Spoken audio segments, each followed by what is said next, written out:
Hey fashion promoters, you did it! You made it to the last video. Well done. So this is your chapter 9, video 4. We are now talking about how is the effectiveness of an advertisement evaluated. So I would come back to the fact that we have really been working on this all semester. So this is something that has come up when we've been talking about setting numerical objectives. So did you make $10,000 in sales from this particular ad? So that would be an example of an objective. And you would measure the effectiveness based on whether or not you achieved that objective. So that's why our objectives need to be very, very clear and numerical. So $10,000 in sales. Did you do that? Yes or no?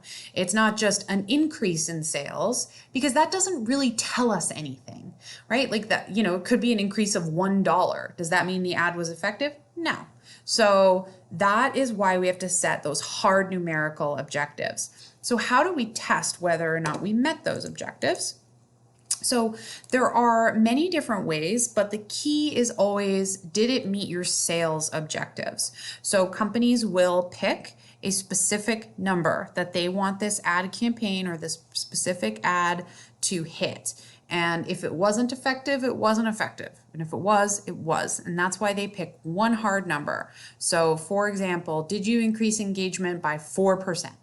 That would be one of the NWALA objectives that you worked on in your case study, for example. So this is kind of murky business. So there's a whole industry dedicated to this.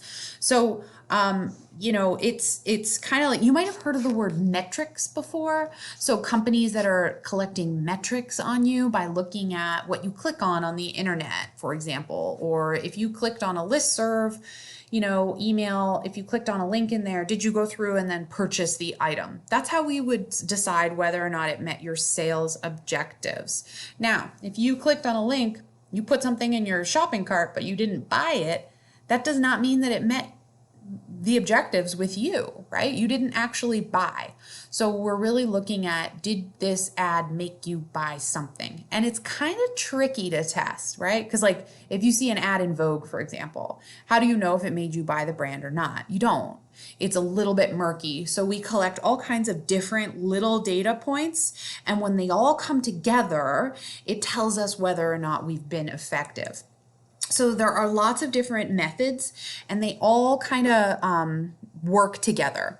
So first off, you've got media research. So this is where we decide or where we look at the size of the advertising outlets and just figure out if they are able to reach our target audience. So I'm going to stick with ads in Vogue as an example here.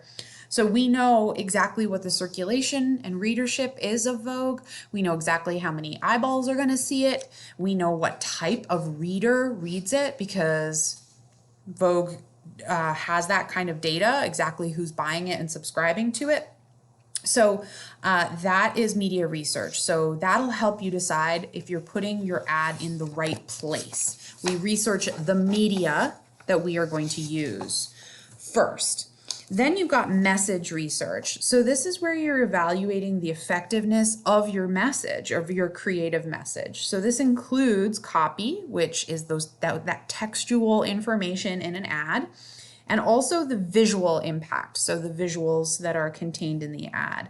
So this is usually done with a pre-test and a post-test, which will happen at various times of developing the ad. So maybe you will develop your ad and then you'll show it to a focus group and they don't like it. And so you go and you rejuge the ad, you make it better, you bring it back to a different focus group and they like it. So that is when we're testing our message.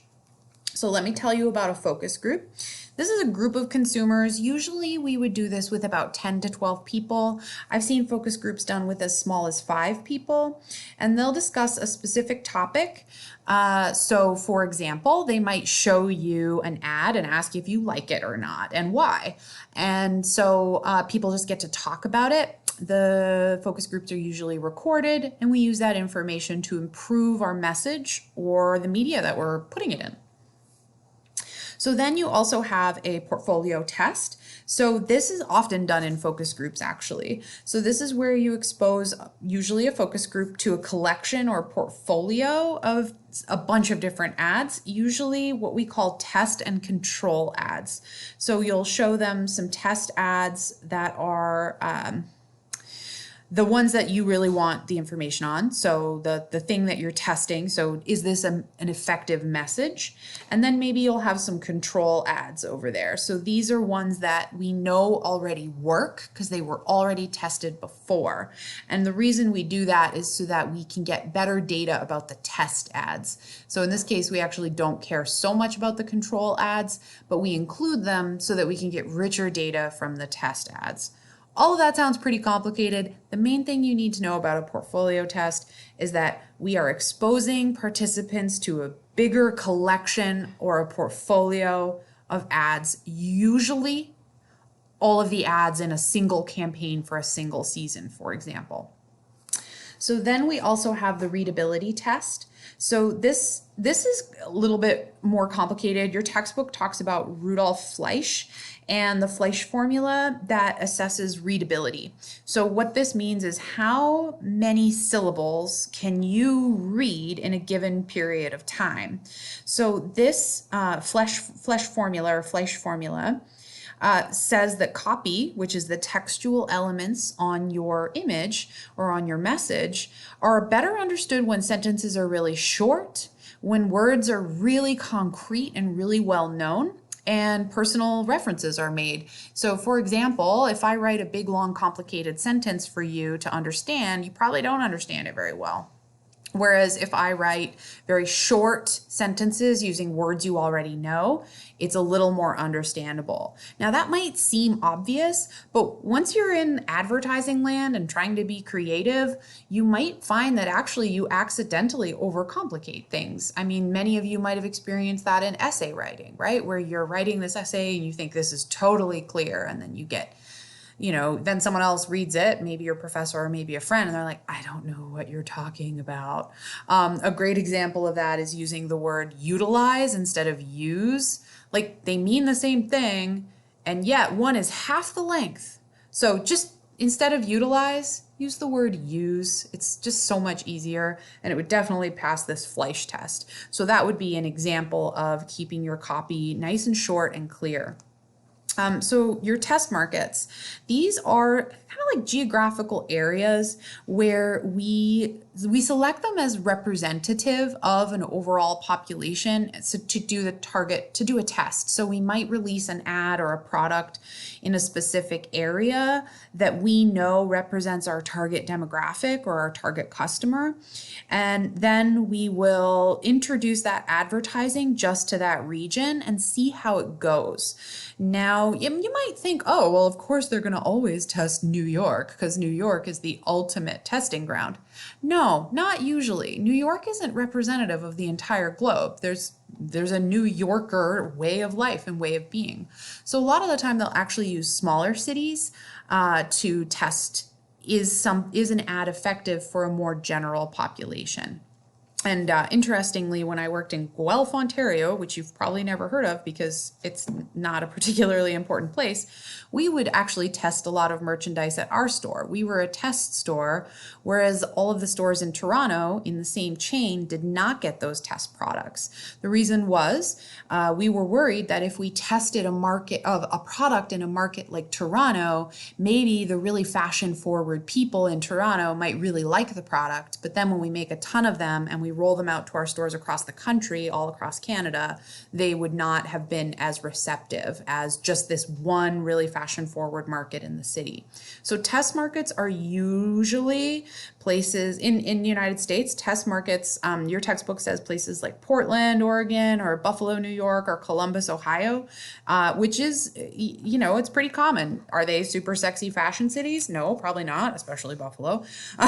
But, they serve as really good test markets. If someone in Buffalo likes it, that might mean someone in Ohio would like it. But if someone in New York likes it, that doesn't tell us anything about Ohio. So those are test markets. So there are some qualities of effective advertising that we can easily identify. So things like being consistent. So we talked about IMC earlier in the year. So this is when you've got this well integrated marketing communication strategy. So everything looks really clean and consistent across all kinds of different channels. So does your ad campaign on billboards look the same as what's appearing in Vogue, which is the same as what's appearing on social media, which is the same that's happening on your website? So also obvious intention. So it should be pretty clear what we want you to do. So in this ad, for example, Gigi Hadid wants you to buy Versace. That's pretty obvious. And she wants to make it look cool and kind of relatable, like you could wear it in your everyday life. So having an obvious objective. So this is also one of those things, like what are they trying to communicate? So here they're trying to communicate like you can wear Versace when you're out with your kid. It's not just for special occasions. So it's pretty obvious what they're really doing here. You also want to make sure that you're keeping a consistent identity. So this goes a little bit beyond IMC. So in IMC, we want to make sure that we have that same kind of campaign across all of our different channels at the same time. Whereas consistent identity is a little bit more long-term. So, can you look at this ad and say, oh yeah, that kind of looks like the Versace ad from 5 years ago. I'll bet you it's that brand. And there are certain companies that are so good at this. Like when you look at a Tiffany ad, you know right away that it's Tiffany. It's certainly not Bulgari. It's certainly not De Beers. You know that it's Tiffany. Another company that's so good at this is Prada. They're really consistent. They always have that kind of like retro 60s vibe with their across the board. So, if you can look at an ad and you're like, oh yeah, this is such and such a brand, that means they're doing a really great job with maintaining a consistent identity. So another way to be really effective is having a really simple message. So we talked about that a little bit with the readability test, making sure that it's really obvious and clear what you are trying to convey to the customer.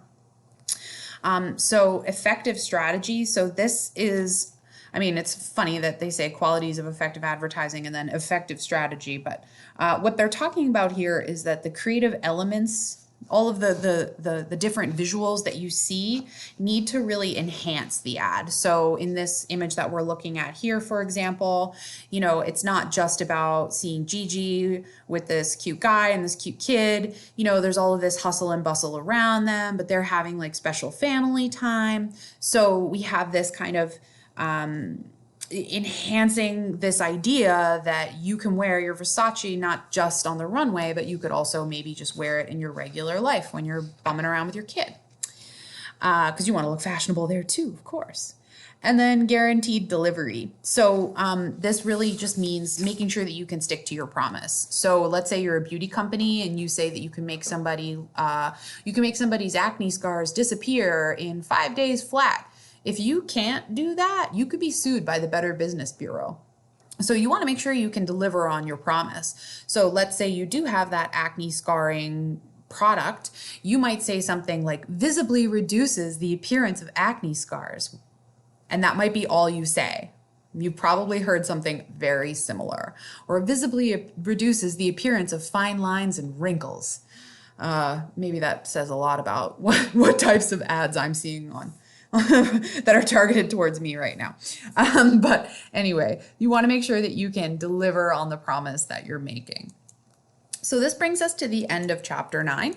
You should be able to answer what is advertising, what are advertising appeals, what are the different ways that creative teams execute their ads. So that was where you did a little activity. So you've got an idea of what each of those different categories are, but also understanding that, they're a little bit blended in their creative executions. And then finally, how do we evaluate the effectiveness of an advertisement? So we talked about a few different ways and methods that we can evaluate and a couple of the different things that we're looking for. Always the name of the game being an increase in sales of XYZ dollars.